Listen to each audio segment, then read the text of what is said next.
I want to take a step back for just a second because it's such a fascinating timeline.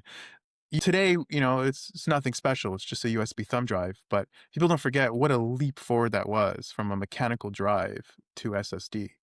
Those mechanical drives that are spinning at incredible speeds, a hair width apart from this reader that's magnetically pulling zeros and ones. And it's like a car. You have all these independent pieces working cohesively to read and write storage. And there were so many points of failure.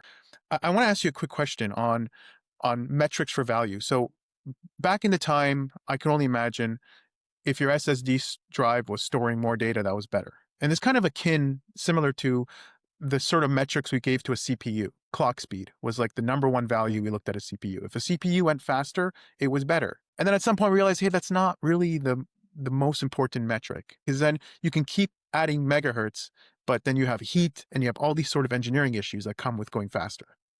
I kind of want to hmm superimpose that way of thinking on the hard drive.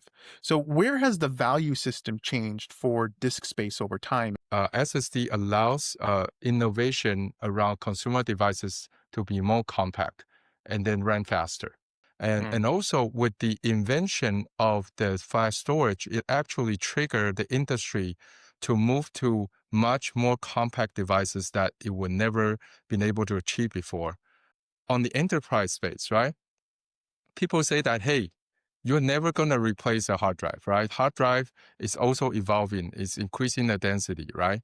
And the number of the price per gig right now, right? Even at the high side, is still kind of 1 cents, 2 cents, 3 cents range, where SSD can range from 5 cents to 10 cents to 15 cents, right?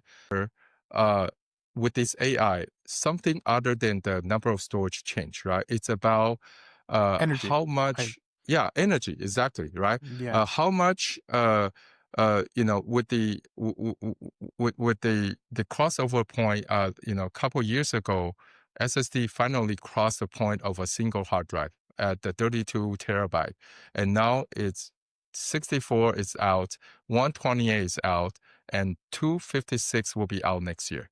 So you're talking about 8 times more memory, even though expensive, right, than a single hard drive. So think about building a rack instead of building 6 rack of a storage rack, right? You now build 1 rack. So that reduces the energy, that reduces the the the number of rack spaces, that eventually also kind of help with the energy consumption reduction, right? With the use of Mm, SSD.